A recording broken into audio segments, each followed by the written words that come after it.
Buenas tardes a todas, todos, todes. Vamos a iniciar el día de hoy la unidad número 7, Responsabilidad Internacional del Estado. Este es el curso de Derecho Internacional Público.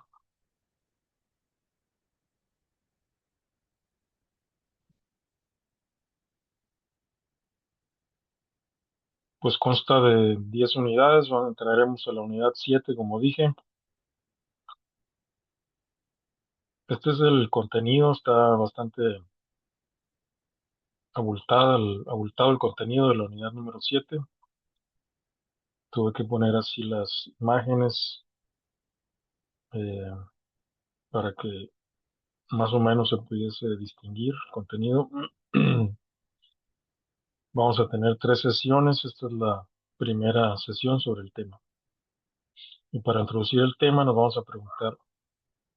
nos haremos las siguientes preguntas. ¿Tiene derecho Irán al pago de reparaciones por los daños causados en la agresión de Estados Unidos, Israel y estados del Golfo?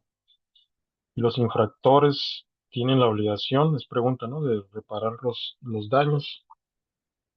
Y para ello vamos a preguntarnos con Perla Rubí, ¿estará por ahí? Sí, ¿Algún comentario, Perla?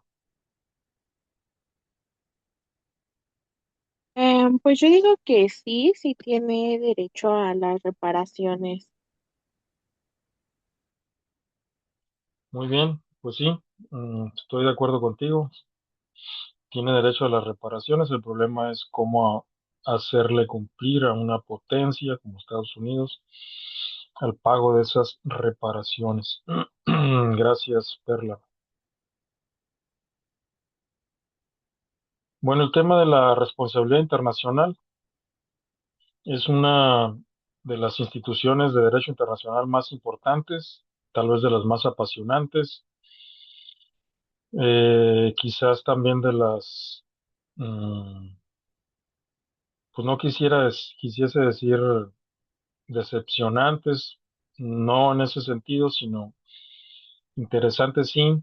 Eh, puede ser un tema frustrante porque teóricamente, como dice el meme, ¿no? Si fuera teoría todo estaría bien, ¿no? O sea, me encantaría hacer teoría porque en teoría todo está bien. Pero como es un problema de poder, el derecho internacional público es un problema de poder y los que tienen el poder eh, puede ser que tomen la decisión de no cumplir, ¿no?, con las obligaciones. Y los que no tienen el poder, pues tienen dificultades para hacer cumplir estas obligaciones de carácter internacional. No obstante, no deja de ser de los temas más apasionantes el tema de la responsabilidad internacional del Estado. Esta es una institución del derecho internacional por el cual cualquier violación de un compromiso contenido en una norma internacional tiene como consecuencia la obligación de reparar el daño. El daño puede ser de carácter moral y puede ser de carácter material. Por ejemplo, si un Estado incumple un tratado, surge una relación jurídica nueva donde el infractor debe responder ante el sujeto que tiene derecho a reclamar. Y como ejemplo, en la lámina incluí eh, una imagen tomada de un portal iraní, Hispan TV. Obviamente tiene inclinación por Irán, es un portal iraní con financiamiento iraní, eh, pero bueno, no obstante, no deja de ser interesante, relevante la postura de Irán, que es la víctima, es la agredida en la agresión de Estados Unidos, Israel y los países del Golfo en contra de Irán, en contra del territorio de Irán. Dice la nota, Irán exige compensaciones a 5 países de zona por su papel en guerra. O sea, de la zona, ¿no? O sea, se refiere a los países del Golfo. Dice la nota. Bueno, antes de lo que dice la nota, hay una imagen en que muestra retratos de víctimas mortales de un ataque aéreo estadounidense e israelí contra un edificio residencial cerca del cual se exhiben en Teherán. Esta es una imagen del 13 de abril, eh, muy reciente, es decir, pues la agresión de Estados Unidos a Israel ha incluido a zonas civiles, que es un crimen de guerra, es un delito contemplado en el derecho internacional humanitario. Y ahora sí dice la nota, Irán ha solicitado el pago de indemnizaciones por parte de 5 países de la región por su implicación en la guerra de Estados Unidos e Israel contra el suelo iraní. En cartas remitidas al secretario general de la ONU, Antonio Guterres,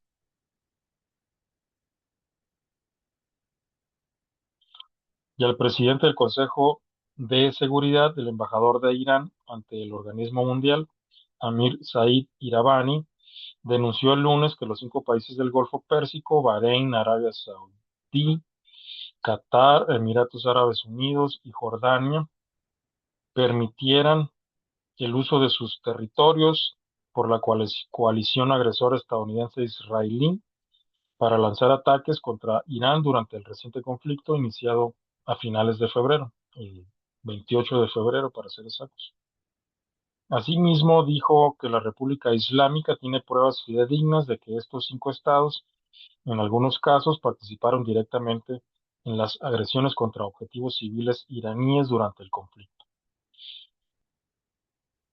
Por ejemplo, eh, industria farmacéutica, industrias eléctricas, entre otros. El representante permanente de Irán ante la ONU enfatizó que las acciones de estos países violan el derecho internacional, en particular la resolución 3314 de la Asamblea General de la ONU, que considera una agresión el uso de la fuerza armada contra la soberanía y la integridad territorial de otro Estado. Está citando Irán, el, pues el embajador de Irán ante la ONU está citando una resolución de la Asamblea General de la ONU en que se define agresión como la violación de la soberanía de otro Estado, que es lo que ha hecho Israel y Estados Unidos en contra de Irán al agredirla militarmente. Aquí el punto relevante eh, es, son las reclamaciones por responsabilidad internacional. O sea, cuando hablamos de reclamaciones, cuando Irán solicita compensación, cuando reclama a esos 5 países del Golfo por permitir que se utilicen sus territorios para agredir a Irán, pues estamos hablando de la responsabilidad internacional del Estado, que, repito, como dice la lámina, es, significa que cualquier violación de un compromiso contenido en una norma internacional trae como consecuencia la obligación de reparar el daño. ¿Cuál es la violación ocurrida aquí? Pues el artículo 2, numeral 4 de la Carta de la ONU que prohíbe el uso de la fuerza contra cualquier Estado, eh, violando la integridad territorial del Estado, su independencia política, etcétera.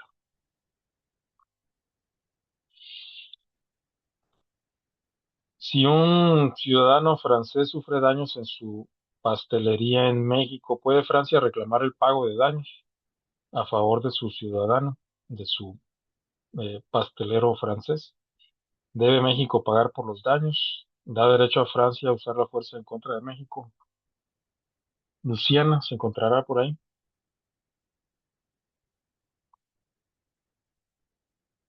Daniel A.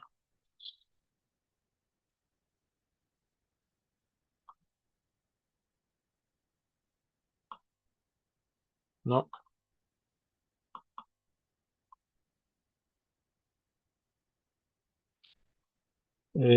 Juan Luis.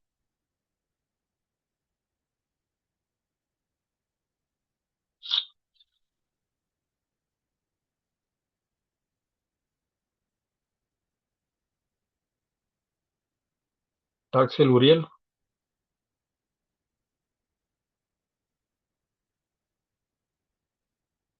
¿Sí me escuchan? Sí, profesor. Guadalupe. Sí, profesor. Un comentario, Guadalupe, a las preguntas en la lámina.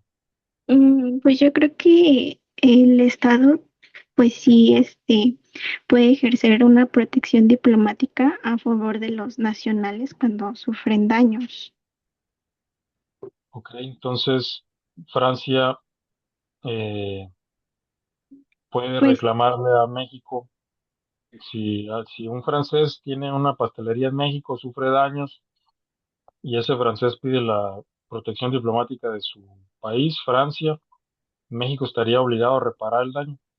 mm, pues yo me imagino que sí podría reclamar una indemnización por los daños sufridos a favor de su ciudadano.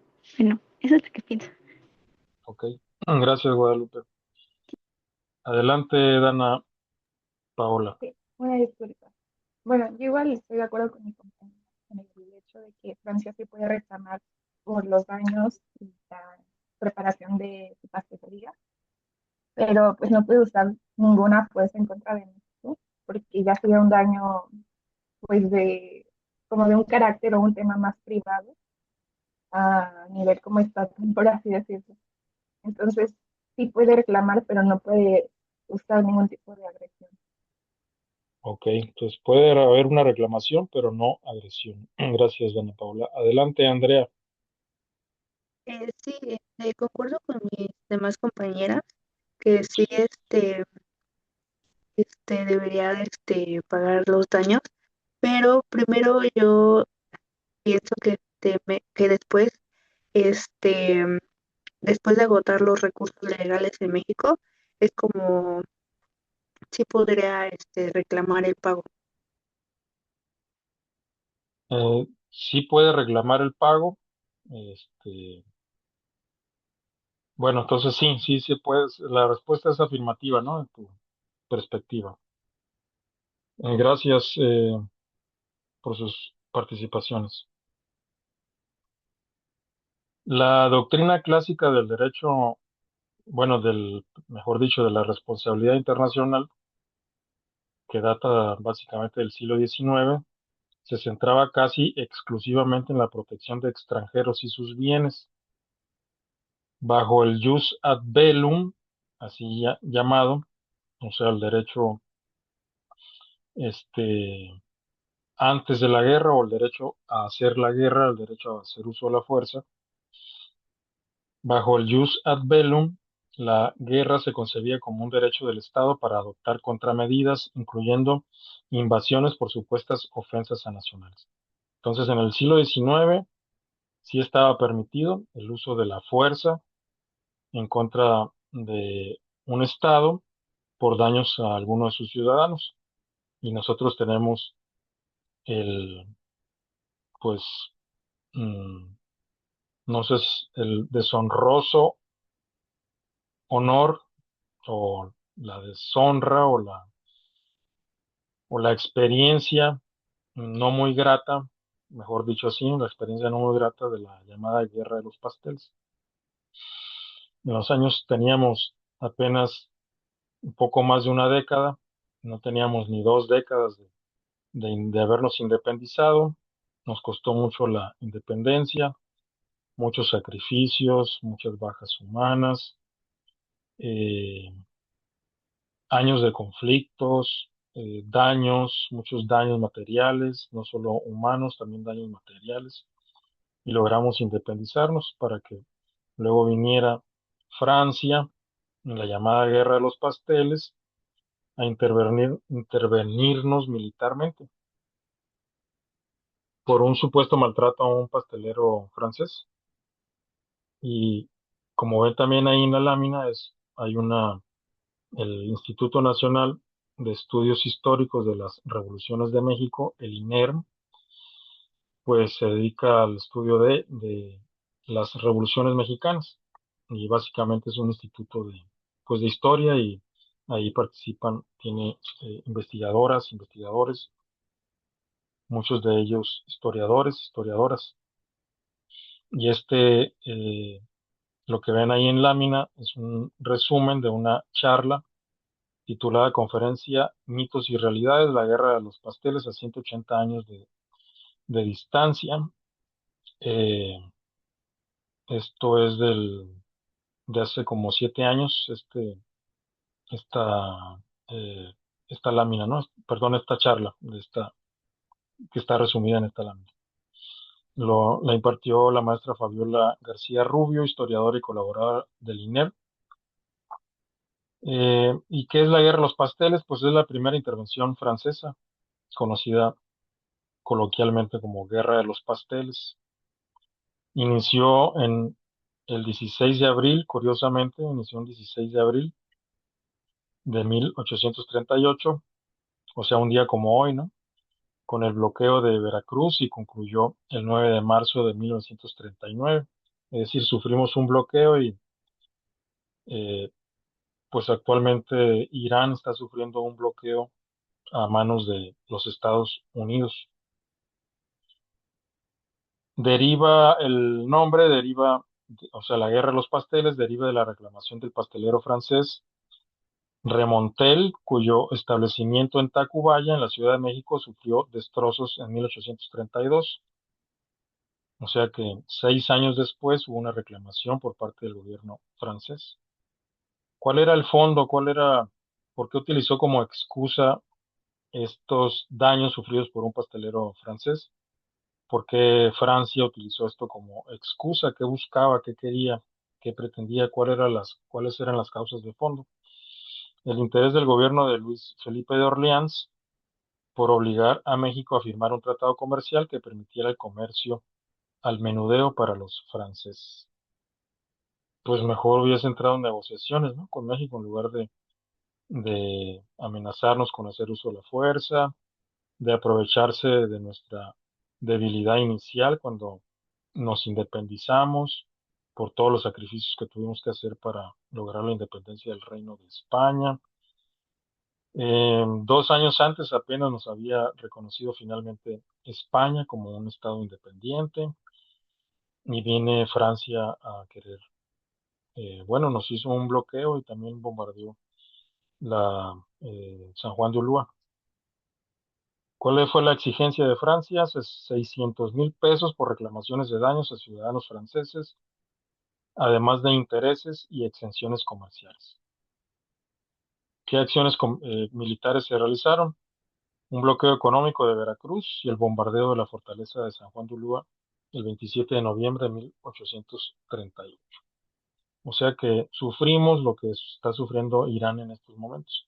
Un bombardeo, no con la magnitud del bombardeo que sufre Irán actualmente, porque la tecnología eh, pues aumentó mucho, ¿no? Creció mucho la tecnología militar. Pero bueno, sufrimos bloqueo y bombardeo. Como dato curioso, Antonio López de Santana fue herido por un cañonazo, lo que resultó en la amputación de su pantorrilla izquierda. ¿Cómo se resolvió este diferendo entre México y Francia? Se firmó un tratado de paz y una convención donde México se comprometió a pagar 600,000 pesos en plazos de 2 a 6 meses. Esta regulación eh, o esta doctrina clásica o tradicional, pues es una doctrina colonial en la que Francia, haciéndose valer de su poderío naval, de su poderío militar, de la debilidad de un estado como México recientemente independizado, pues nos obligó a firmar este tratado y a comprometernos al pago de esa cantidad. Actualmente ya no se estima, eh, bueno, actualmente esto ya no es derecho, esto es historia del derecho, ya no es derecho. Como diría Cantinflas, no hay derecho. Esta es otra charla también del INER.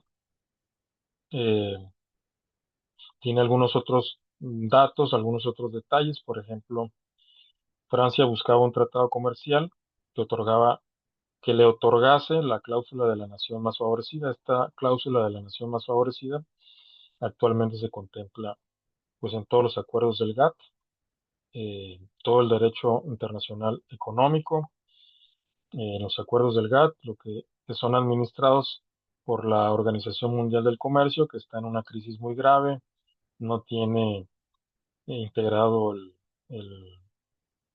su mecanismo de solución de controversias en la segunda fase, o sea, la revisión, ¿no? Porque tiene dos fases. Pero bueno, lo interesante es que en esta guerra de los pasteles, una de las intenciones de Francia, pues era que México le reconociera como reconociera la cláusula de la nación más favorecida y permitiera a sus ciudadanos realizar ventas al menudeo en México. Y bueno, ya mencioné que hubo un bloqueo naval y un bombardeo. Y otro dato adicional que contiene esta lámina es que el conflicto con Francia de 1838, entre el 36 y el 38, debilitó a México en un momento crítico, facilitando la independencia de Texas y sirviendo a la política expansionista francesa. Es decir, que el bloqueo naval y el bombardeo francés a México, pues nos debilitó más todavía y de esa manera perdimos eh, o facilitó la pérdida de Texas. Bueno, les decía que es esa doctrina clásica, pues es de carácter colonial, y como es de carácter colonial, no quise perder la oportunidad de comentarles cómo miraba el colonialismo francés Vietnam en el siglo XX, porque dicen que México fue el Vietnam del siglo XIX y Vietnam fue el México del siglo XX, porque a Vietnam en el siglo XX la intervino. Estaba colonizada por Francia y cuando pierde Francia su poder, porque venía otro poder emergente, particularmente después de la Segunda Guerra Mundial, que son los Estados Unidos, entraron al relevo los Estados Unidos, al relevo de Francia, eh, y pues así describe el colonialismo francés. Ho Chi Minh, que es pues el héroe de la República Democrática de Vietnam, que estuvo un tiempo dividida en norte y sur y logró finalmente unificarse en los años 70 del siglo XX. Y bueno, esto está tomado de la obra que está citada aquí en la lámina, Ho Chi Minh en la Revolución, escritos escogidos entre 1920 y 1966. Es un texto publicado por Siglo XXI Editores en 1968. Debe ser de los primeros textos publicados por Siglo XXI Editores, una editorial fundada con mucho prestigio, entre otras por Elena Poniatowska, una escritora mexicana de origen polaco. Vamos a ver qué dice Ho Chi Minh. Bueno, Ho Chi Minh dice, para decirlo claramente, nos han envenenado con opio, alcohol, etcétera. Este es un efecto del colonialismo francés en Vietnam. No solamente a los chinos, que también los envenenaron con opio en el siglo XIX. Los chinos le llaman el siglo de la humillación, es decir, el siglo XIX fueron humillados por las grandes potencias, en particular por el Reino Unido, por Inglaterra, por el Reino Unido. Bueno, volviendo al comentario de Ho Chi Minh sobre el colonialismo. Las prisiones exceden en número a las escuelas y están siempre repletas de detenidos. Otro efecto más del colonialismo francés en Vietnam. ¿Cómo justificaba Francia el colonialismo en Vietnam? Lo justifican diciendo que estaban llevando la civilización. Pero ¿cómo va a ser civilización tener más prisiones que escuelas? Añade Ho Chi Minh, nos robaron nuestros arrozales, o sea, los plantíos para cultivar arroz, nuestras minas, nuestros bosques, nuestras materias primas, han monopolizado la emisión de billetes y el comercio de exportación. Pues esa era una colonia, ¿no? Es decir, eh, para eso estaba Francia allí como metrópoli, así se le llama al país que coloniza a otra nación, en este caso Francia en Vietnam. Han establecido tres regímenes políticos distintos en el norte, en el centro y en el sur de Vietnam para destruir nuestra unidad nacional e impedir que nuestro pueblo se una. Es decir, esta es otra práctica colonial de la metrópoli Francia en Vietnam, que es dividir a un país, a un territorio. Estas prácticas, pues, continúan en la actualidad. Eh, ¿Cuál fue la última nación que fue dividida? Creo que fue Sudán, si más no recuerdo. Hay intenciones de dividir a Irán. Este, Dividieron Yugoslavia. En fin, son prácticas coloniales que perduran hasta nuestros días, aunque con otro discurso, ¿no? En la actualidad. Han inventado numerosos impuestos injustificables y han reducido a nuestro pueblo, especialmente a nuestros campesinos, a un estado de suma pobreza. Esta dominación no beneficia ni a Francia ni al pueblo francés, solo enriquece a algunos lobos colonialistas y mancha la reputación de Francia. Y culmina estos breves comentarios de Ho Chi Minh esta lámina de la manera siguiente. Nunca en ninguna época en ningún país se ha practicado la violación de todos los derechos humanos con todo cinismo cruel. Y pues estaba muy reciente, eh, se había hecho la Declaración Universal de los Derechos Humanos en 1948, y a pesar de esa declaración y la adopción de la Carta de la ONU, pues los franceses tenían esa colonia en Vietnam.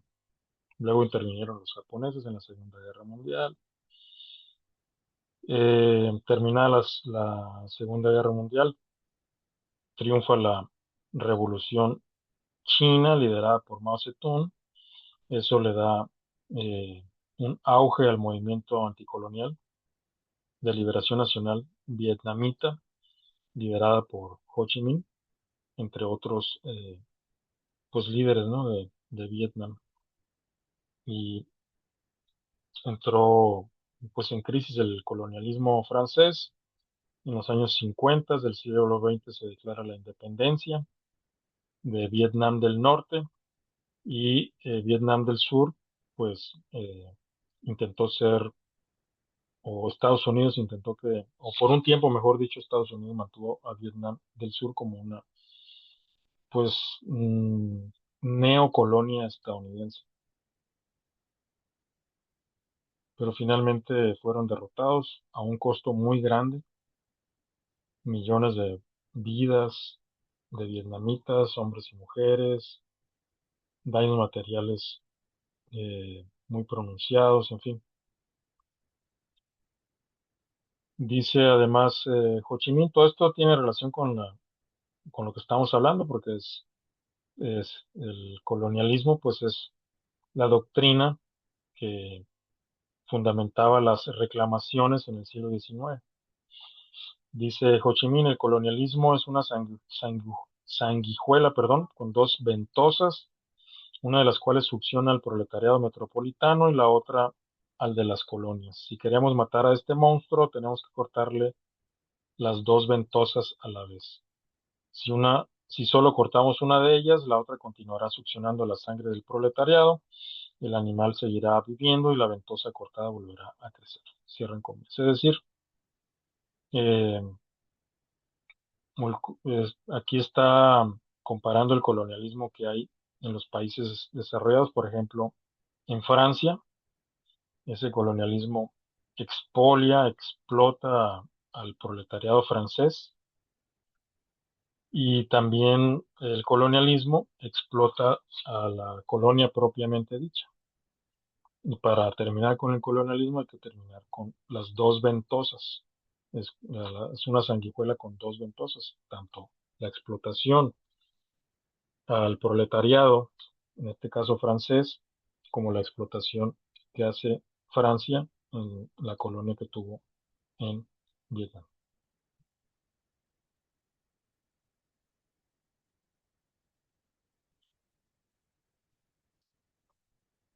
Este es un relato tomado del texto Ho Chi Minh en la Revolución que ya mencioné, Y es un relato que a su vez Ho Chi Minh toma de, de otro relato, es decir, esto es una cita de cita. Dice lo siguiente, creo que es, bueno, les advierto que es una descripción muy cruda, muy cruel, muy violenta, pero nos da una imagen, ¿no? Pues cruda, grosera de lo que significaba el colonialismo francés en Vietnam. Dice Ho Chi Minh en uno de sus textos. A la llegada de los soldados, relata un colonial, la población huyó. Solo quedaron dos ancianos y dos mujeres, una señorita y una madre arrullando a su bebé y llevando de la mano a una niña de 8 años. Los soldados pidieron dinero, alcohol y opio. Como no podían hacerse entender, se pusieron furiosos y tumbaron de un culatazo a uno de los ancianos. Más tarde, dos de ellos, cuando llegaron ya borrachos, se divirtieron durante varias horas quemando al otro anciano sobre una fogata. Mientras tanto, los demás violaron a las dos mujeres y a la niña de 8 años y luego, fastidiados, mataron a la niña.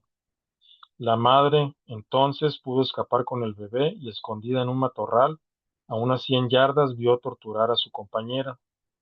No supo por qué se llevó a cabo el asesinato, pero vio a la muchacha acostada de espaldas, atada y amordazada, y a uno de los hombres que hundía lentamente varias veces la bayoneta en su estómago y después le sacaba también con lentitud.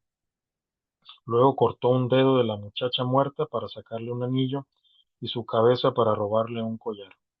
Los tres cuerpos yacían sobre el suelo de un antiguo pantano. La niña de 8 años desnuda, la joven despanzurrada con el brazo izquierdo erguido, apretando su puño hacia el cielo indiferente, y el horrible anciano, desnudo como los demás, desfigurado por las quemaduras, con la grasa del cuerpo escurrida, derretida y cuajada, con la piel del estómago hinchada, asada y dorada como la piel de un puerco tostado.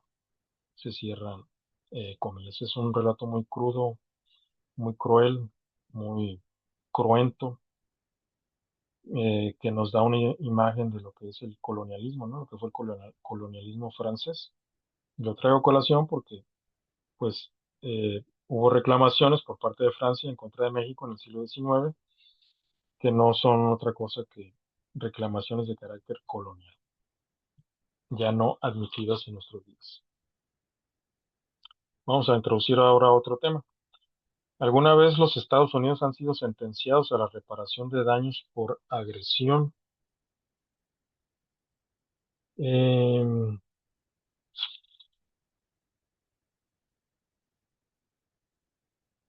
Daniela Ailín estará por ahí.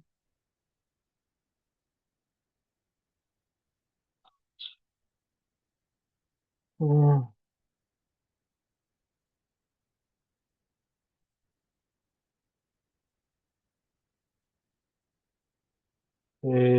Lady Mariana,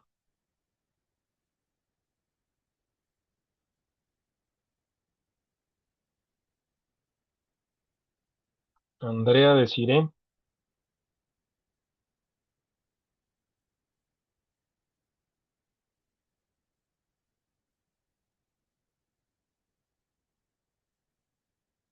adelante Dana Paola. Gracias. Bueno, no estoy muy informada, pero yo, por lo que he visto, creo que Estados Unidos nunca ha sido formalmente sentenciado, condenado eh, a pagar reparaciones por todas las agresiones que ha hecho en muchas ocasiones, pero sí he enfrentado como sentencias o denuncias que sí responsabilizan que ha cometido actos ilícitos de manera internacional. Eh, bueno, no sé si estoy en lo correcto, pero eso es lo que tengo. Gracias, Dana Paola. Pues sí, uno pensaría que nunca han sentenciado a Estados Unidos a pago de la reparación de daños por agresiones, aunque haya estado involucrado, ¿no? En litigios al respecto. Uno pudiese pensar que sí, que nunca ha habido una sentencia en ese sentido, ¿no? O sea, que hayan sentenciado a Estados Unidos, ¿cómo puede ser eso? Suena imposible. Gracias, Dana Paola, por tu comentario. Esto nos lleva al tema de la responsabilidad internacional. ¿Qué es la responsabilidad internacional? Es cuando un Estado comete un ilícito y genera daños, tiene la responsabilidad de pagarlos, de repararlos. Todo eso tiene relación con las reclamaciones, por eso como antecedente vimos los actos coloniales franceses reclamándole a México, haciéndole reclamaciones a México. La pregunta anterior de la lámina anterior, pues nos lleva a este tema, que es la responsabilidad por actos ilícitos en el derecho contemporáneo, en el derecho internacional. Con la Carta de la ONU, la preocupación se amplía a la violación de cualquier obligación internacional. Y hay múltiples obligaciones internacionales.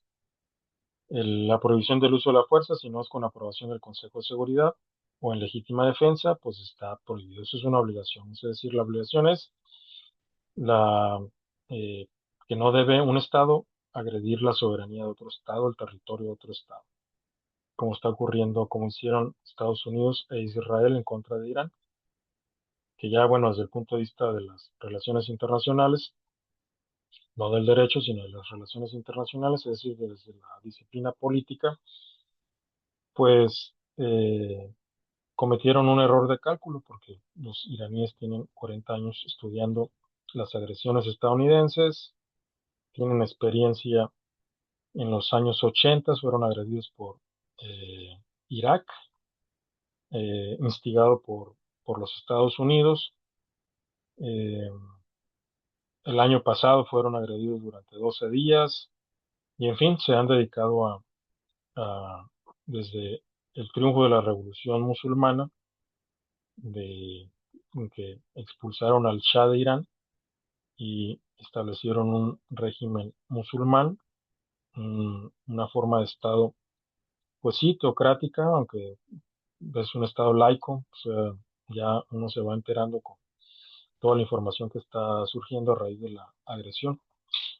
Pero bueno, el punto es que Israel y Estados Unidos cometieron un ilícito, no solo un error de cálculo, sino también un ilícito en contra de Irán, que es violar la prohibición del uso de la fuerza si no es con aprobación del Consejo de Seguridad o en legítima defensa. La responsabilidad es ahora mayoritariamente parte del derecho internacional consuetudinario y se distingue entre normas primarias, que son las obligaciones, y las normas secundarias, que son aquellas que obligan a la reparación del daño. Eh, Nótese que la forma de regular la responsabilidad internacional, aquí en esta lámina, que se refiere por actos ilícitos, o dicho de otra forma, por los delitos que cometen los estados, y lo quieren ver de esa manera, aunque los delitos son personales, los cometen personas físicas. Por ejemplo, la agresión es tanto es un acto ilícito por parte de un Estado. Por ejemplo, Israel y Estados Unidos cometieron un acto ilícito agrediendo a Irán. No hubo aprobación del Consejo de Seguridad, no hay legítima defensa, es decir, no hubo una agresión previa por parte de Irán. Entonces es una violación a una obligación internacional.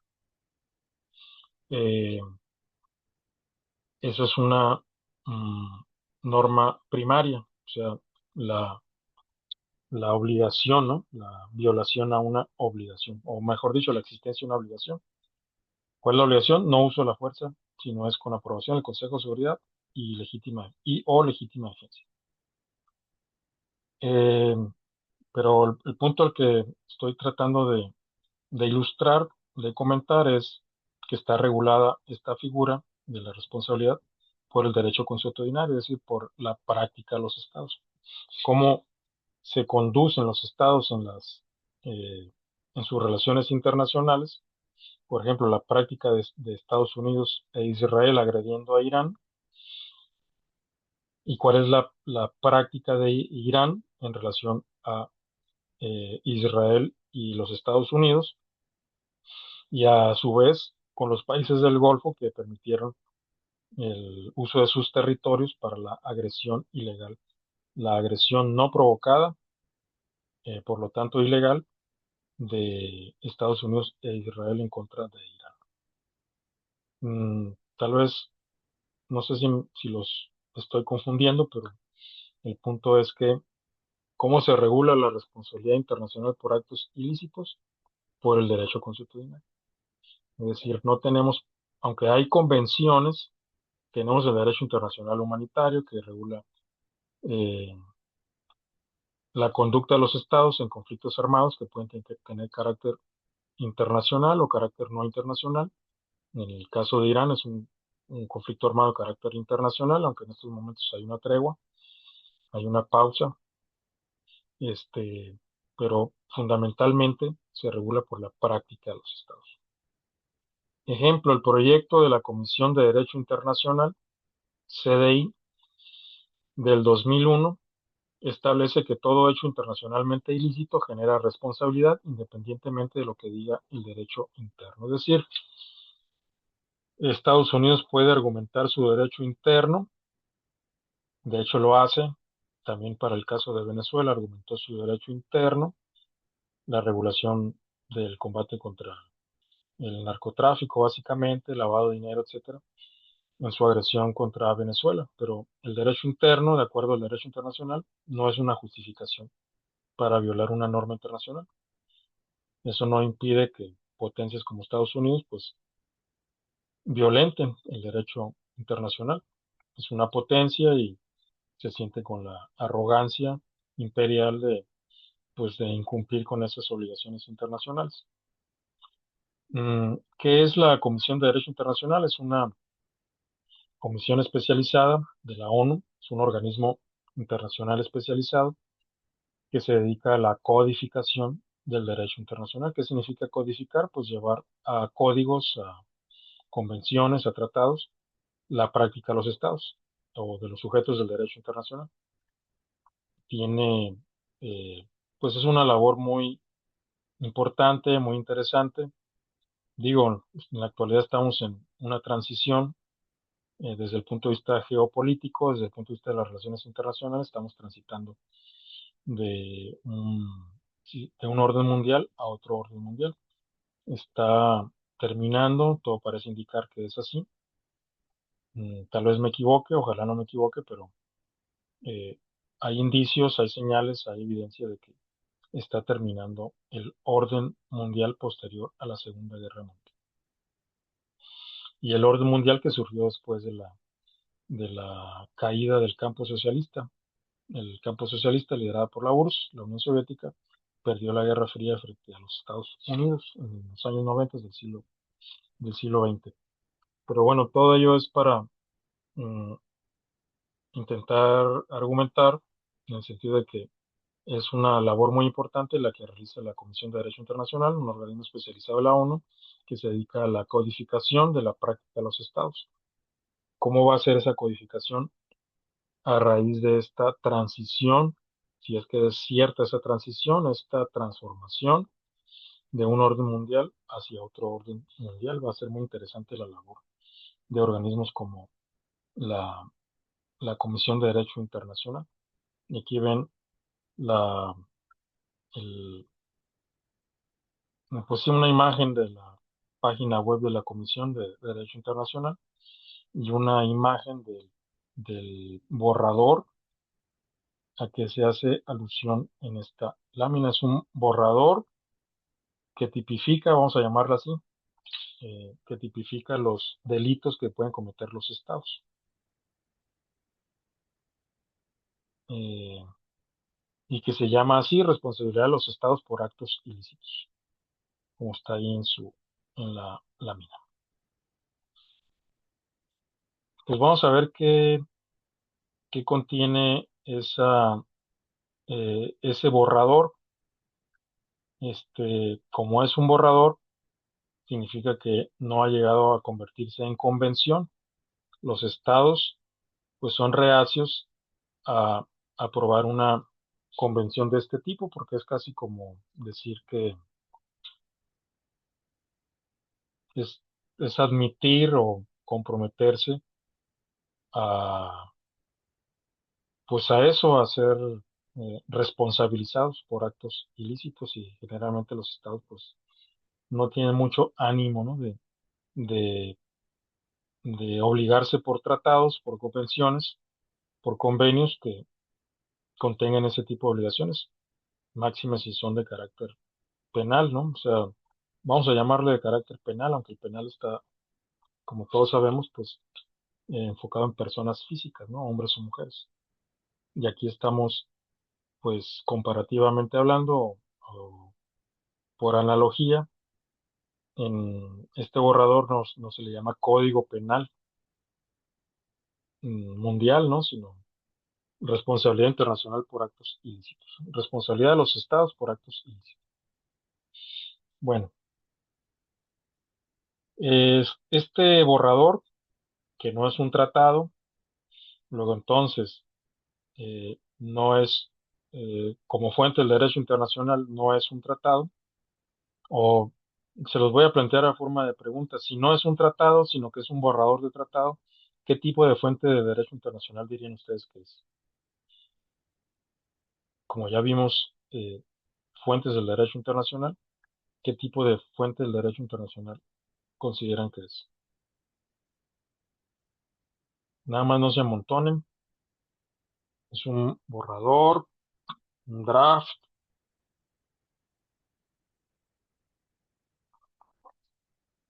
Adelante, Salvador. Maestra, ¿podría repetir la pregunta, por favor? Es que no lo escuché bien. Sí, la pregunta es, ¿este borrador que redactó la Comisión de Derecho Internacional de la ONU, titulado Responsabilidad de los Estados por Actos Ilícitos, al ser borrador y no un tratado, ¿qué tipo de fuente del derecho internacional es?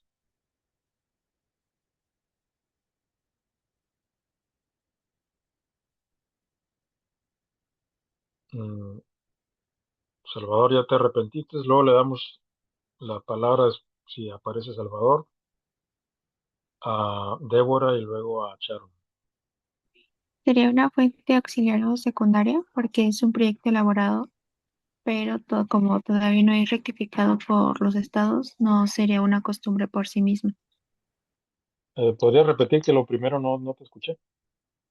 Ah, que sería una fuente auxiliar o secundaria. Una fuente auxiliar o secundaria. Gracias, Débora. Sharon, ¿quieres agregar algo? Bueno, yo estaba entre esa o en que podría ser una doctrina, porque pues igual tiene la opinión de varios juristas pues del área internacional, entonces creo que podría ser alguna de las dos. Estoy orgulloso de ustedes. Eh, sí es una fuente auxiliar y como fuente auxiliar, particularmente una doctrina. O sea que sí es, o sea, la doctrina es una fuente auxiliar. Otra fuente auxiliar es la jurisprudencia o las decisiones judiciales, particularmente de tribunales internacionales, aunque también los tribunales nacionales pueden emitir jurisprudencia internacional, aunque tenga carácter nacional, cuando deciden un tema de derecho internacional. Muchas gracias, efectivamente. Y pudiese ser costumbre si los estados eh, adaptan su conducta al contenido de este tratado, perdón, de este borrador, no tratado. Pero lo que sí, sin duda alguna, es doctrina, una fuente auxiliar, doctrina internacional. Y de hecho la Comisión de Derecho Internacional es uno de los organismos que más doctrina genera, porque se dedica a eso precisamente, a realizar estudios por parte de expertos y expertas de temas de derecho internacional. Por ejemplo, qué debe contener la, eh, una convención, un borrador en materia de responsabilidad de los estados por actos ilícitos. O sea, si agrede a un estado a otro estado, que procede, ¿no? Si un estado incumple un tratado internacional o si un estado violenta los símbolos patrios de otro estado, etcétera, por mencionar solamente algunos. Pero sí es doctrina, en principio es doctrina. No lo mencionaron, pero también se le podría eh, considerar soft law, es decir, derecho suave, que parte del derecho suave, o sea, son borradores de convenciones, como este es el caso, es un borrador, lineamientos, códigos de conducta, en fin, todas esas normas llamadas narrativas que no han alcanzado el grado de vinculatoriedad, como es este caso, también se le puede considerar como soft law. Pero es mucho mejor llamarle fuente auxiliar, doctrina, toda vez que está contemplado en el artículo 38, esta fuente auxiliar, la doctrina, está contemplada en el artículo 38 del Estatuto de la Corte Internacional de Justicia, que es la fuente de las fuentes del derecho internacional. Bueno, vamos a ver qué contiene este borrador, qué contiene esta doctrina elaborada por expertos de derecho internacional, agrupadas en la Comisión de Derecho Internacional. Bueno, el principio genérico contemplado en esta doctrina de la Comisión de Derecho Internacional es que todo hecho internacionalmente ilícito, por ejemplo, violar la prohibición del uso de la fuerza, si no hay aprobación del Consejo de Seguridad y si no hay legítima defensa, de un Estado conlleva su responsabilidad internacional. Ejemplos: hay casos judiciales que incorporan esta o que influyeron en la redacción de este borrador, como es el Corfu Channel, el Estrecho de Corfú, un caso entre el Reino Unido y eh, este, se me olvida el nombre del país, pero bueno, es un tema de minas, o sea, no minas para extraer mineral, sino minas militares en en un estrecho, ¿no? De hecho, es un caso muy interesante o que tiene relevancia o cobra relevancia porque Irán también ha puesto minas en el estrecho de Hormuz, digo, en su mar territorial. Otro ejemplo es Nicaragua, y eh, bueno, Nicaragua no está aquí completo en la lámina el caso, pero es el, el caso de Nicaragua en contra de los Estados Unidos. Y no ha respondido la pregunta si Estados Unidos ha sido sentenciado alguna vez por agresión a otro Estado. Y la respuesta es afirmativa, y es precisamente en este caso, el caso de actividades paramilitares de Estados Unidos en contra de Nicaragua, de 1986, o declarando a Estados Unidos responsable internacionalmente y luego entonces obligado a la reparación del daño a Nicaragua. Y otro es un caso que está ahí también mencionado, lo pueden consultar en el Manual de Derecho Internacional Público de Hermilo López Basols, Gapsícovo Nagymaros, que es un caso entre Hungría y eh, me olvido cuál es el otro estado, pero bueno, son tres casos resueltos por la Corte Internacional de Justicia que implican la responsabilidad del Estado por actos ilícitos. ¿Qué elementos debe reunir el hecho ilícito? El acto ilícito requiere una conducta, por ejemplo, una conducta militar, una agresión, el uso del ejército, el uso de armamento militar, misiles, por ejemplo, ¿no? Que fueron utilizados por Estados Unidos e Israel en contra de Irán, atribuible al Estado, no hay duda alguna, o sea, el presidente de los Estados Unidos pues decía agredimos a Irán porque Irán estaba construyendo un arma nuclear y la agredimos, o sea que sí es atribuible perfectamente eh, el acto ilícito por parte de los Estados Unidos y también de Israel y que constituya una violación de una obligación internacional. ¿Cuál es la obligación violada? Pues la prohibición del uso de la fuerza, si no hay aprobación del Consejo de Seguridad y si no hay legítima defensa. En este caso, la legítima defensa está siendo ejercida por Irán. Ejemplo, la falta de advertencia sobre minas en aguas territoriales, que es el caso del Corfu Channel, o la inacción para proteger una embajada. El caso diplomático de Estados Unidos se entera. El caso Corfu Channel es un caso, no me acuerdo del estado, pues es el Reino Unido y del otro está eh, el estado involucrado que puso minas en el estrecho de Corfú, otro estrecho, y no le advirtió al Reino Unido, y pues tuvo eh, daños, ¿no? La Marina inglesa. Esto es un caso de los años 40 del siglo XX, todavía era la primera potencia del Reino Unido, no había sido sustituida por los Estados Unidos, que en términos de relaciones internacionales se considera que el conflicto del Canal de Suez, que es un conflicto muy similar, bueno, es similar, no muy similar, es similar, tiene grandes diferencias también, porque el canal es un canal, Canal de Suez es un canal y el estrecho de Hormuz pues es un estrecho marítimo.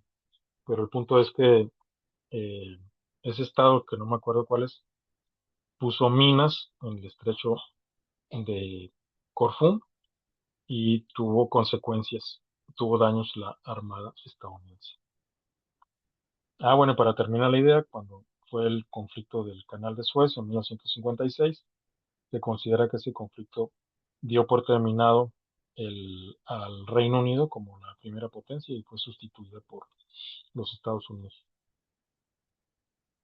Es parecido, dicen algunos analistas, expertos que ya les he mencionado, Jeffrey Sachs, John Mersheimer, y algunos otros han hecho esa comparación.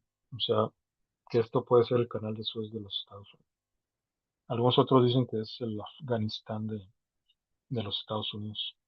Afganistán pues, fue el conflicto que llevó a la Unión Soviética o influyó en la caída de la Unión Soviética.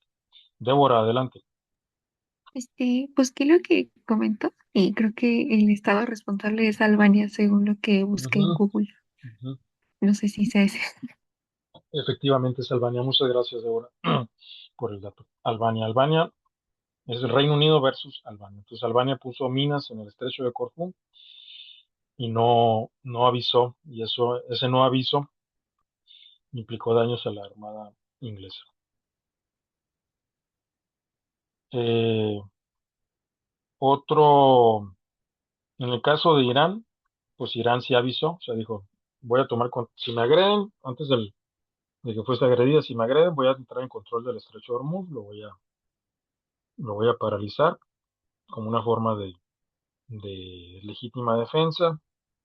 Ya una vez hecho que se hizo del control del estrecho de Hormuz, me refiero a Irán, pues puso minas porque Estados Unidos amenazó con una invasión terrestre y pues para hacer una invasión terrestre pues por alguna parte tiene que entrar y pues tiene que pasar por el estrecho de Hormuz, pues puso minas, Irán puso minas, pero avisó, dijo, no, pues está minado, ¿no? O sea, allá ustedes si quieren venir, pues eso está minado. Y bueno, hay, en estos días hay especulaciones sobre si la tregua estadounidense e iraní eh, se está utilizando para preparar la agresión terrestre, ¿no? Sería un suicidio, dicen todos los analistas. Bueno, no todos los analistas, muchos analistas, por lo menos los que yo consulto. Otro ejemplo, o sea, un ejemplo es si un estado como Albania pone minas en el estrecho de Corfú, debe dar aviso de que hay minas. Esa es una obligación. Si no das aviso, pues se está incumpliendo con una obligación internacional según la Corte Internacional de Justicia. Otro ejemplo de violación a una obligación internacional es el personal diplomático de Estados Unidos en Teherán. Cuando triunfó la revolución iraní a finales de los años 70 del siglo XX, eh, los Estados Unidos mm, apoyaron al Shah de Irán. O sea, el Shah de Irán era como el rey de Irán que fue depuesto por la revolución iraní. El Shah de Irán, bueno, de apellido Pahlavi. De hecho, la descendencia de Pahlavi es uno de los instigadores a la violencia interna en Irán. uno de los justificadores, uno de los peticionarios de la agresión estadounidense en contra de Irán. Pues bueno, los Estados Unidos protegían al Shah de Irán, no logró protegerlo del todo, puesto que triunfó la revolución iraní. Mm, de hecho, en los años 70 hay de 60, 70, es decir, es un declive, el declive de los Estados Unidos tiene, pues, mínimos de los años 70, ¿no? Es decir, los internacionalistas, en relaciones internacionales, hay una línea de investigación sobre el declive de los Estados Unidos, el declive del poder estadounidense, que se les puede llamar los declinacionistas. Y hay otra tendencia que son los no declinacionistas, que consideran que son baches del poderío estadounidense, pero no al grado de un declive permanente. Pero yo pienso que esa tesis de los no declinacionistas no es correcta. Pero bueno, eh, triunfa la revolución iraní en los años 70 del siglo XX. Los Estados Unidos protegían al Shah de Irán, a Pahlavi.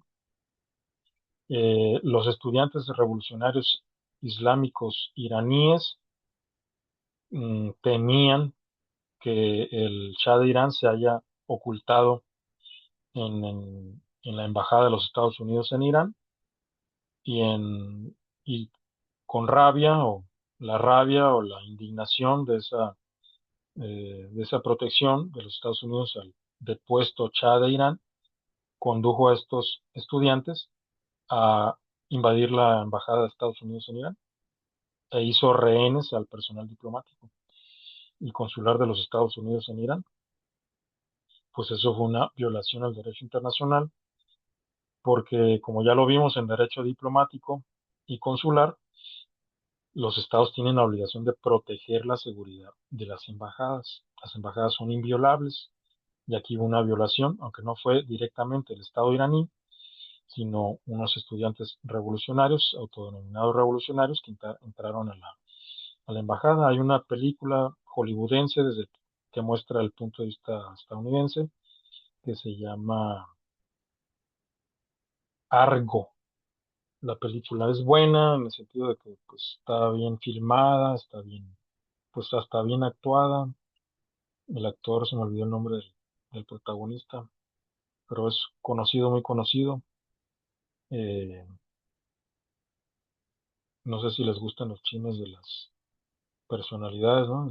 Del cine, pero bueno, fue pareja de una actriz cubana, Ana de Armas, pero no me acuerdo del nombre del protagonista. Pero bueno, en fin, eh, el punto es que Irán violó la obligación de proteger la embajada estadounidense. Bueno, ¿qué más contiene el borrador de la Comisión de Derecho Internacional? ¿De qué estamos hablando? Estamos hablando de la responsabilidad internacional del Estado, en particular por actos lícitos, por actos no permitidos. Por ejemplo, poner minas en un estrecho, no avisar de ello, no proteger la seguridad de una embajada, como fue el caso de Irán en 1980, a finales de los 70 y 1900, y bueno, en la década de los 80 del siglo XX. ¿Qué hizo Estados Unidos?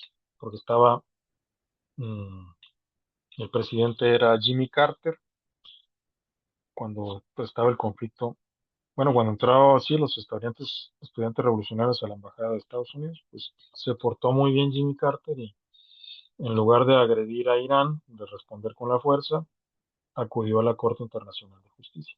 Y la Corte Internacional de Justicia le dio la razón. O sea que Estados Unidos sí puede portarse bien cuando tiene líderes decentes, como fue el caso de Jimmy Carter, posiblemente uno de los presidentes, pues no se me viene a la mente otro, ¿no? Pero de los más decentes que ha tenido Estados Unidos. No sé si poner a Obama también, pero bueno, en fin, es difícil pues encontrar la conjunción entre presidente de Estados Unidos y decente, ¿no? Mm, Bueno, ¿qué más dice este borrador? El Estado responde por sus órganos sin importar jerarquía o función, por todos los órganos del Estado, o sea, legislativos, judiciales, ejecutivos, entidades con poder público y personas bajo su dirección o control. Es decir, es una concepción omnicomprensiva del Estado. No puede argumentar el Estado si comete un acto ilícito, no, pues es que lo hizo mi funcionario, ¿no? Pero yo no le pedí que hiciera eso, ¿no? Pues no importa que no le hayas pedido, es tu funcionario. Órganos, ¿qué órganos? Ejemplos, órganos del Estado, actos de policía pueden generar responsabilidad del Estado, actos judiciales, o sea, una sentencia puede generar responsabilidad internacional del Estado, como es el caso de, bueno, sí, ¿no? En Estados Unidos, el caso Avena, Avena porque es el primer apellido de los alrededor de 50 mexicanos condenados a pena capital en los Estados Unidos, y por no dar aviso a México, al consulado mexicano, y el consulado mexicano pueda entrar en acción y dar asistencia consular a esos mexicanos que, eh, pues condenados a la pena capital o la pena de muerte. El caso se ganó ante la Corte Internacional de Justicia. La Corte Internacional de Justicia, o sea, lo ganó México ante la Corte Internacional de Justicia, y la Corte Internacional ordenó a Estados Unidos a revisar las sentencias. Es decir, eh, en cierta manera, aunque no del todo, no de forma directa, ¿no? Pero en cierta manera, pues hay responsabilidad de los Estados Unidos de América, que, que significó una sentencia de la Corte Internacional ordenando a los Estados Unidos a revisar la sentencia. También los actos legislativos, emitir una legislación contraria a una obligación internacional. Se me ocurre un ejemplo: la desaparición forzada de personas es un delito eh, imprescriptible, es un tipo penal que mm, no está sujeto a prescripción, o sea que el paso del tiempo implique que ya no pueda ejercerse acción penal en contra de los responsables de desaparición forzada. Si un Estado emite una ley en que la desaparición forzada puede ser su código penal, se contemple como prescriptible, pues eso es una violación a una obligación internacional. Voy a intentar ir un poco más rápido para poder terminar las láminas. El punto es que todos los órganos del Estado pueden generar responsabilidad internacional del Estado. Las acciones de los contras, ¿qué son los contras? Es la contrarrevolución nicaragüense. También en los años 70 triunfó la revolución nicaragüense, no solo la iraní. Los Estados Unidos financiaron a los llamados contras, es decir, a los contrarrevolucionarios, conocidos como contras. Las acciones de los contras se atribuyen a los Estados Unidos si hubo control efectivo sobre actos específicos, y así fue, efectivamente.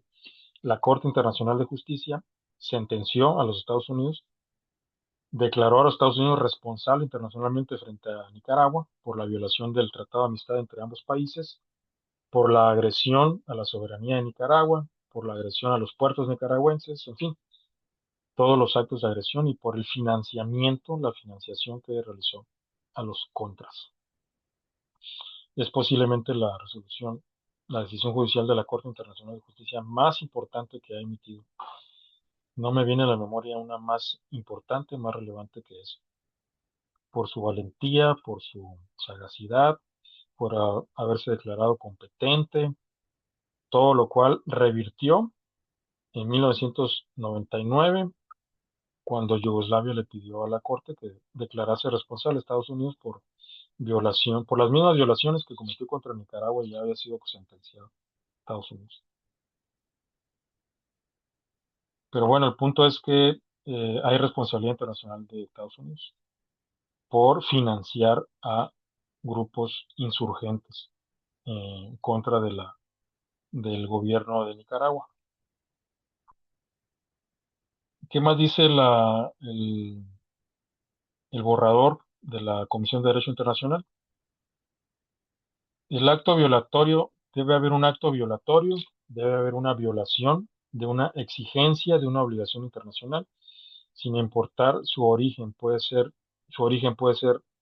un tratado, o sea que un Estado violente un tratado, como es el caso de las actividades paramilitares de Estados Unidos en contra de Nicaragua, que la Corte decidió sentenciar a Estados Unidos y al pago de las reparaciones a los Estados Unidos. De Estados Unidos estaba obligado por la Corte a pagar reparaciones a Nicaragua, o esa obligación puede ser por la práctica, por la costumbre. En el ejemplo de Nicaragua es las dos cosas, tanto costumbre como tratado, porque había un tratado de amistad violentado por los Estados Unidos en contra de Nicaragua.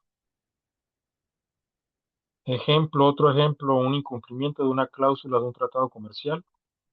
Ejemplos recientes, Estados Unidos nos impuso aranceles en violación a las cláusulas del TEMEC, Tratado México, Estados Unidos y Canadá. Otro ejemplo, la violación de la soberanía territorial de otros estados, por ejemplo, la violación de Estados Unidos en contra de Nicaragua en los años 80. Bueno, finales de los 70 y principios de los 80. El ejemplo más reciente, la agresión de Estados Unidos en contra de Irán, pero tiene mayor relevancia la de Nicaragua porque esa significa que eh, la Corte declaró responsable internacionalmente a Estados Unidos por violar la soberanía de Nicaragua. En el caso actual en Irán, aunque Irán ya presentó una promoción ante mecanismos de la ONU, no presentó una promoción ante la Corte Internacional de Justicia. Presumo, especulo que el motivo de Irán para no acudir a la Corte Internacional de Justicia es el antecedente de Yugoslavia. Yugoslavia ya acudió a la Corte pidiendo que se declare responsable a Estados Unidos por violar la Carta de la ONU, artículo 2, numeral 4, y la Corte se declaró incompetente, indebidamente. ¿Qué más dice el borrador de la Comisión de Derecho Internacional? ¿De qué estamos hablando? Estamos hablando de la responsabilidad internacional del Estado por actos ilícitos. ¿Se puede invocar el derecho interno como justificación de un acto ilícito? Pues no. Bueno, se puede invocar, pero no está contemplado así como una justificación, como, eh, pues sí, como una justificación para realizar un acto ilícito. La ilicitud se rige por el derecho internacional. Un Estado no puede invocar su ley interna para justificar un incumplimiento. Eh, ¿Qué más dice la? Voy a avanzar un poco más rápido. Las, Hay causas de exclusión de la ilicitud. ¿Puede haber causas de exclusión de la ilicitud? Sí, puede haber esas causas. Esas son circunstancias que operan como escudo. El consentimiento es una causal de justificación. Por ejemplo, si Irán, voy a decir un absurdo, ¿no? Si Irán hubiese dado su consentimiento para ser agredida, es un absurdo, ¿no? Pues qué país va a decir, sí, agrédeme, ¿no? Te doy mi consentimiento para que me agredas. Eh, pues habría una excusa, habría una justificación, y el acto ilícito, que es la agresión, se convertiría en lícito por el consentimiento de Irán. Un ejemplo, un mejor ejemplo, un ejemplo que no es absurdo es eh, Estados Unidos tiene intención de hacer uso de la fuerza, de usar su ejército o parte de su ejército en contra de los carteles narcotraficantes mexicanos. Si México diese el consentimiento, no lo ha dado, ha declarado públicamente que es mejor cooperar. Ya tenemos tratados, ya tenemos acuerdos bilaterales de cooperación. ¿Para qué para qué permitir el ingreso del ejército estadounidense a México, ¿no? Pues no tendría sentido. Mejor continuemos con la cooperación bilateral. Pero si México da el consentimiento, un acto que sería ilícito se convertiría en ilícito por el consentimiento de México. Otra excluyente responsabilidad por actos ilícitos es la legítima defensa. En el caso de Irán, al responder a la agresión de Estados Unidos a Israel, está ejerciendo la legítima defensa. Al agredir las bases militares estadounidenses que están en territorios de los países del Golfo, está ejerciendo la legítima defensa. Las contramedidas es otra excluyente responsabilidad. Por ejemplo, si Estados Unidos nos impone un arancel en violación al TEMEC, nosotros en respuesta podemos imponer otro arancel. Digo, México es un país más, con menos poder, con menos volumen económico, pero bueno, tenemos volumen económico, tenemos soberanía y debe evaluar qué tipo de contramedida nos conviene, ¿no? Y si es que nos conviene realizar una contramedida o no nos conviene. También la contramedida pudiese implicar no responder al arancel con arancel, a un arancel indebido con un arancel en contramedida. La contramedida puede ser una medida no arancelaria, como pues a ti te conviene que yo, México, coopere contigo en materia de migración, ¿no? Pues pudiese dejar de cooperar. Otra excluyente responsabilidad es la fuerza mayor, otra es el peligro extremo y el estado de necesidad. Les voy a pedir que vean con más detenimiento los ejemplos que están ahí en la lámina, ¿no? Que los vean en otro momento. La, este borrador de la Comisión de Derecho Internacional también trata el tema de las consecuencias. La obligación de cesar el acto, por ejemplo, la agresión de Estados Unidos en contra de Irán, pues tiene que cesar. Ofrecer garantías de no repetición, de hecho es una petición de parte de Irán a Estados Unidos e Israel. Fue parte de las negociaciones que se realizaron en Islamabad, en Pakistán, entre Estados Unidos e Irán de manera directa. Hubo dos formas de solución de controversias en esas negociaciones. Hubo mediación por parte de Pakistán y hubo negociaciones directas. Son dos formas de solución de controversias distintas. Una es la negociación, que es cara a cara, Estados Unidos e Irán. No estaba Israel. Y la otra es la mediación, que hay un tercero que participa en las negociaciones. Pero bueno, el punto es que los 10 puntos de Irán incluyen la reparación del daño, ¿no?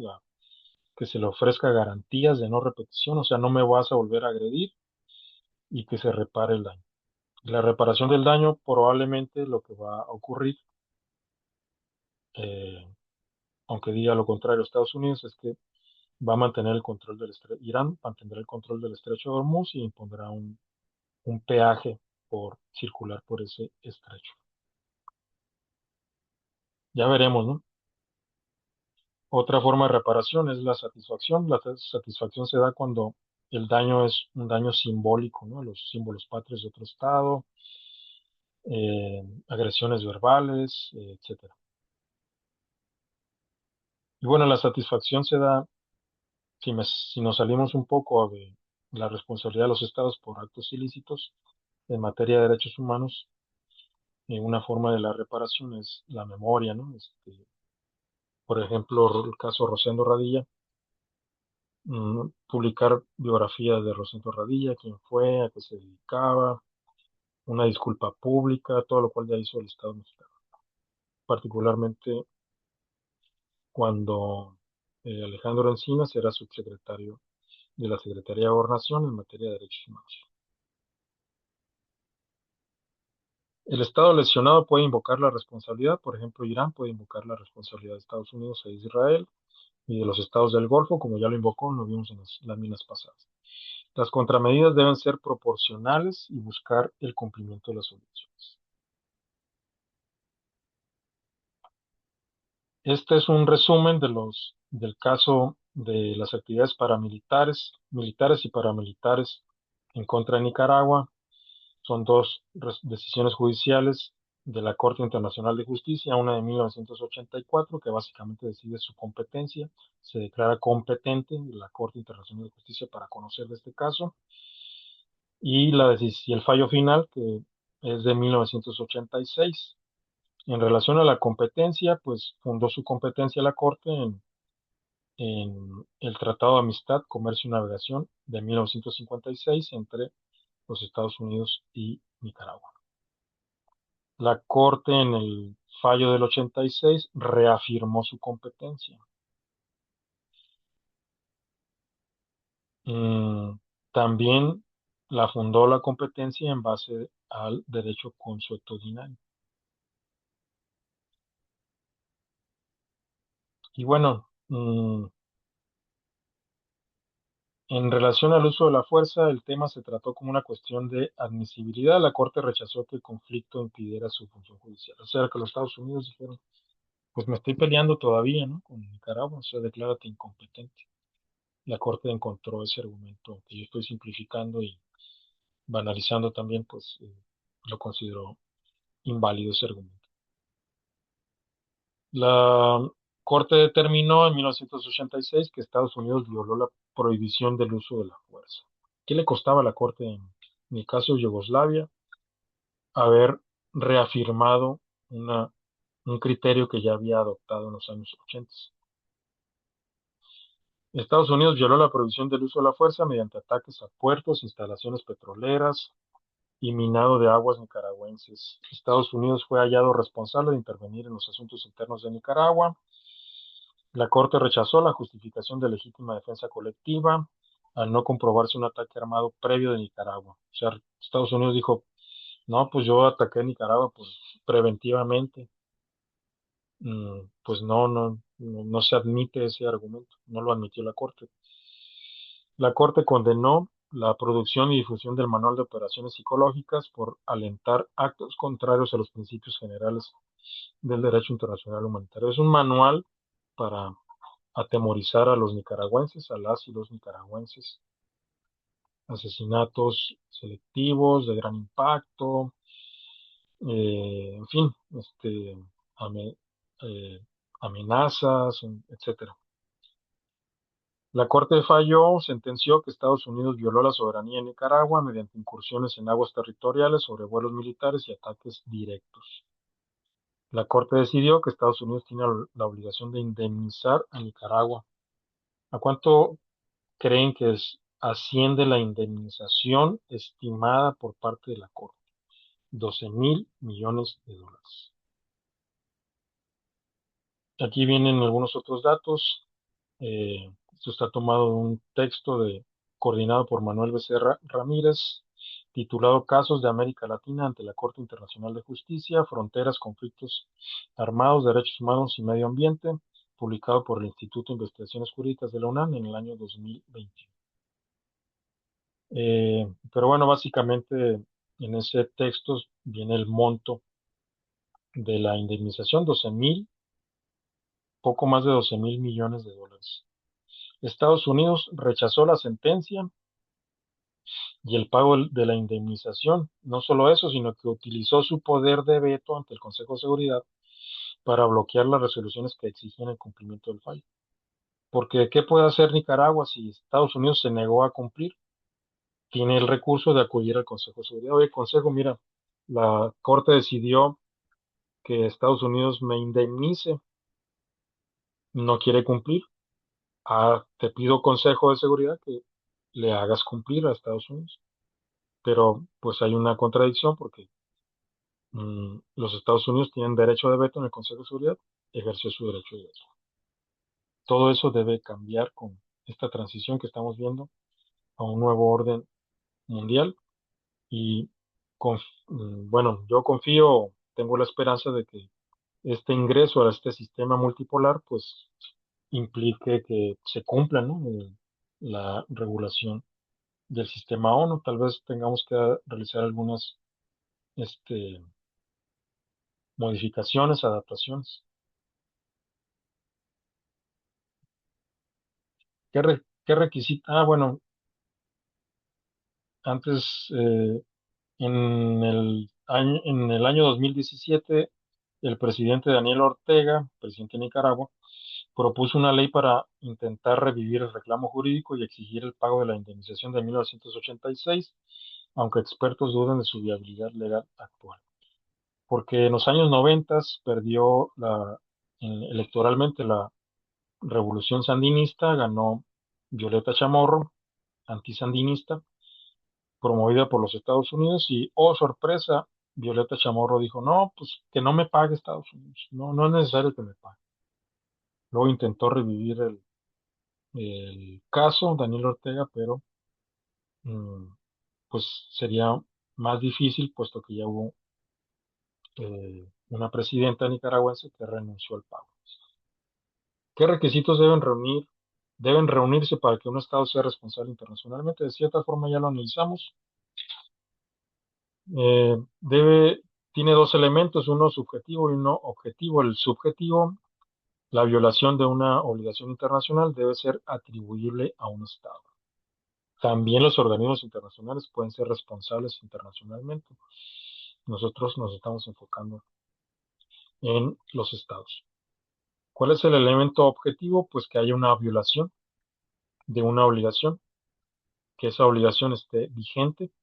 Por ejemplo, la prohibición del uso de la fuerza, si no, pues es una prohibición, si no hay aprobación del Consejo de Seguridad y no hay legítima defensa, y se agrede a otro Estado, pues eso es una violación de una obligación internacional. Y en la lámina pueden ver, tenemos un convenio con los Estados Unidos sobre arreglo de reclamaciones, curiosamente, arreglo de reclamaciones. En el caso Dixon Car Wheel, eh, bueno, así se le conoce al caso, pues una empresa estadounidense, tiene que ver con la Comisión Mixta de Reclamaciones México-Estados Unidos y tenemos un historial de reclamaciones entre ambos países.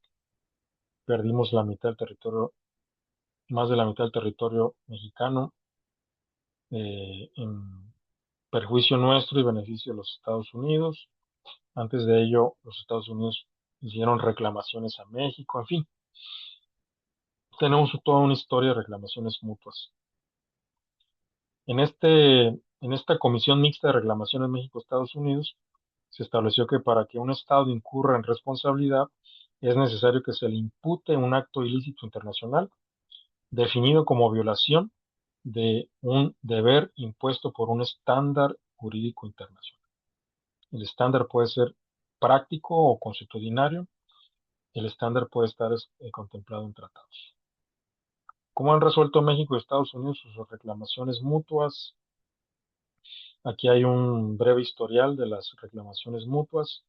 Hemos tenido convenios desde el siglo XIX hasta el siglo XX.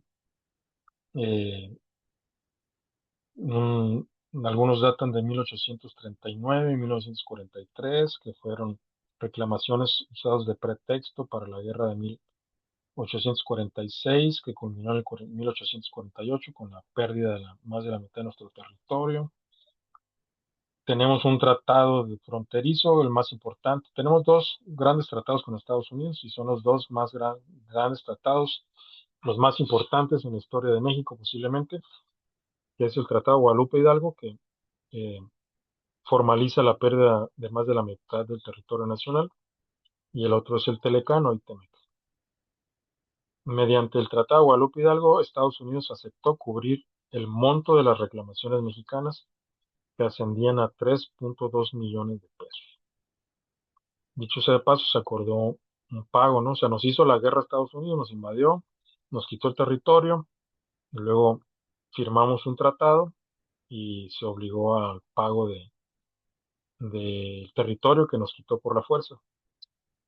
Según el embajador ya fallecido, Walter Astier Burgos, en una charla en el Instituto Nacional de Estudios Históricos de las Revoluciones de México, INER, sobre el Tratado Guadalupe Hidalgo, él afirmó, lo pueden encontrar en YouTube, esa charla, que finalmente Estados Unidos no pagó nada a México. Y bueno, les voy a pedir que vean con más detenimiento esta tabla en otro momento. ¿Puede un Estado cometer un acto ilícito pero no ser responsable? Es decir, ¿puede haber justificaciones aceptadas de actos ilícitos? Ya respondí a esa pregunta con el borrador de la Comisión de Derecho Internacional. Y sí hay causales de exclusión de responsabilidad, cuando el hecho es el único modo de salvaguardar un interés esencial contra un peligro grave e inminente, siempre que no afecte gravemente a otros estados o a la comunidad internacional. Una de las causales que mencioné es el estado de necesidad, las otras son eh, en esta lámina sobre el borrador, en, pues en la fila, ¿no? En la parte que trata sobre causas de exclusión de licitud, las menciono nuevamente: consentimiento, legítima defensa, contramedidas, fuerza mayor, peligro extremo y estado de necesidad. Y esta es una lámina sobre el estado de necesidad, que ilustra esa causal, esa excluyente responsabilidad. El ejemplo que se invoca es el incidente del buque Caroline, en que el Reino Unido justificó la destrucción de un navío en territorio estadounidense para proteger sus intereses esenciales ante los rebeldes. Es decir, los Estados Unidos, hubo una época en que Estados Unidos apoyaba rebeldes de verdad, no rebeldes de hoy como, bueno, en fin, en el siglo XIX, los insurgentes canadienses fueron apoyados por los Estados Unidos, para los canadienses, para independizarse del, del Reino Unido, ser un país independiente, un Estado independiente, un sujeto de derecho internacional, pues recibieron ayuda de los estadounidenses. Parece mentira, ¿no? Pero también ocurrió eso. O sea, fueron revolucionarios en algún tiempo, o en algunos casos particulares y específicos, los Estados Unidos. ¿Qué hizo el Reino Unido, que era la potencia?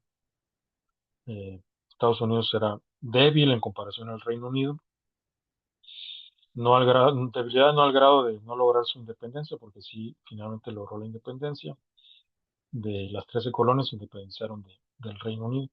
Pero bueno, el apoyo, o sea, los estadounidenses apoyaron a los insurgentes canadienses, eh, y en respuesta el Reino Unido ingresó a territorio soberano estadounidense y destruyó un navío, una nave, ¿no? Un barco, pues, en territorio de los Estados Unidos.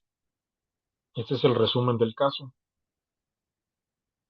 Bueno, pues la fuerza británica cruzó a territorio estadounidense, abordó el buque, lo incendió y lo dejó a la deriva, hacia las cataratas del Niágara. Durante el asalto murieron 2 ciudadanos estadounidenses que se encontraban a bordo. Estados Unidos protestó formalmente por la violación de su soberanía territorial. Parece mentira, ¿no?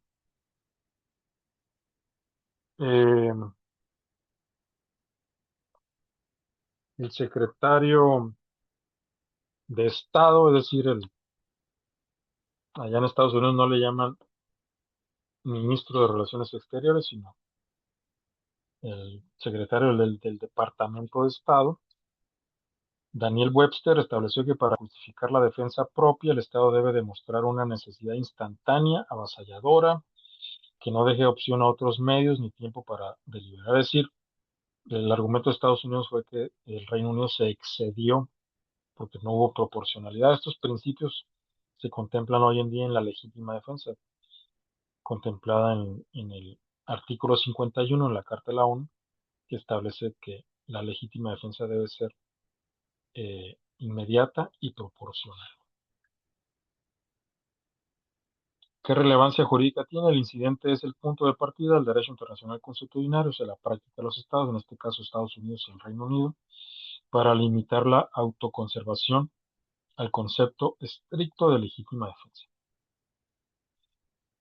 ¿Cuál es el debate en nuestra época? Aunque es una cita obligada a este caso, el incidente del buque Caroline, el debate es sobre si este precedente de defensa preventiva es válido o inválido frente al artículo 51 de la Carta de la ONU, y en realidad es inválido, aunque Estados Unidos invocó eh, en el siglo XIX, con este caso, argumentó en contra de la legítima defensa preventiva, pero en el siglo XX, a finales del siglo XX, en su agresión a Yugoslavia, invocó el argumento de, pues, que utilizó el Reino Unido, ¿no? En contra de los Estados Unidos, y Estados Unidos adoptó el argumento de la legítima defensa preventiva, que no está aceptada por la doctrina, sobre todo la doctrina de países como México. No aceptamos la doctrina de la legítima defensa preventiva. Estados Unidos incurre en responsabilidad internacional por negarle acceso a los fondos venezolanos a Nicolás Maduro Moros. Como todos ustedes saben, Estados Unidos agredió Venezuela el 3 de enero del 2026 y mató a 32 cubanos que se opusieron a la agresión estadounidense en contra de Venezuela. Estados Unidos mató alrededor de 100 personas, 32 cubanos y el resto venezolanos, venezolanas, ciudadanos que eh, por efectos de la agresión estadounidense a Venezuela, pues tuvo ese efecto, ¿no? De matar a alrededor de 100 personas. Capturó, secuestró al presidente de Venezuela, lo trasladó a Nueva York y en Nueva York lleva un juicio a todas luces ilegal, contrario a derecho, porque es producto de un secuestro. Pero bueno, Estados Unidos tiene el poder y porque quiere puede y pudiendo, pues le está impidiendo a Nicolás Maduro, presidente constitucional de los perdón, de Venezuela, de la República Bolivariana de Venezuela, que está liderada actualmente por una presidenta encargada, que es Delcy Rodríguez, y los Estados Unidos le están negando los fondos a Maduro. O sea, no puede usar fondos venezolanos para pagar su defensa en los Estados Unidos. Y la pregunta es si hay denegación de justicia o no hay denegación de justicia. Yo pienso que sí, mi perspectiva es que sí, mi criterio es que sí. Pero bueno, esto es para ilustrar el tema de la de la denegación de justicia, que es una forma de responsabilidad internacional. ¿Qué es la denegación de justicia? Es una falta en la administración de justicia doméstica hacia un extranjero. Yo pienso que entra en la definición el caso de Maduro en Nueva York. Consiste en la negativa de acceso a tribunales. Aquí la diferencia con el caso de Maduro es que sí accede a tribunales, pero no accede a la defensa. Esa es la diferencia. Demora injustificada o una sentencia manifiestamente injusta, hecha con mala fe o discriminación. Y pues vamos a suponer que Maduro logre pagar su defensa y gane el caso ante Nueva York, ¿no? Mm, Digo, una posibilidad, es un escenario posible, pero tal vez de los menos posibles, porque es muy probable que el juez de los Estados Unidos emita sentencia. Esa sentencia sería notoriamente injusta, puesto que es producto de una ilegalidad internacional. Otro caso que se invoca para ilustrar la denegación de justicia es el caso Salem, que es un caso de Estados Unidos contra Egipto. Se establece que un extranjero debe aceptar el sistema de justicia local con sus deficiencias, salvo que se le nieguen los mismos remedios a los nacionales. El tribunal arbitral, en el caso Salem, determinó que, ante la existencia de una doble nacionalidad, porque era un ciudadano egipcio y estadounidense, un Estado no puede presentar una reclamación diplomática contra otro Estado si el individuo también es nacional de este último. Pero bueno, el punto de la denegación de justicia, eh, aunque está más enfocado hoy en día en la práctica contemporánea, en el tema de las inversiones, o sea, los inversionistas pueden llevar a los estados a juicios ante organismos internacionales como el CIADI, que es un organismo especializado del Banco Mundial, para resolver conflictos entre inversionistas y estados, entre estados e inversionistas.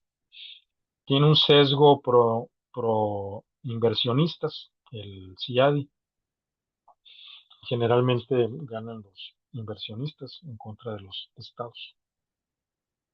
Y eh, el tema de la denegación de justicia consiste en negarle a los inversionistas los recursos, o sea, inversionistas extranjeros, los recursos que se le otorga a los inversionistas mexicanos, ¿no? O sea, Habría denegación de justicia si un inversionista extranjero es discriminado por la justicia mexicana,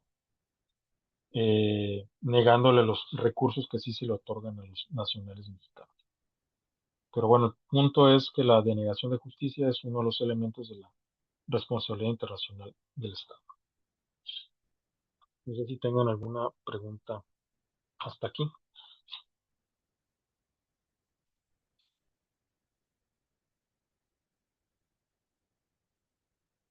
Eh, bueno, si no hay preguntas, vamos a finalizar aquí la grabación.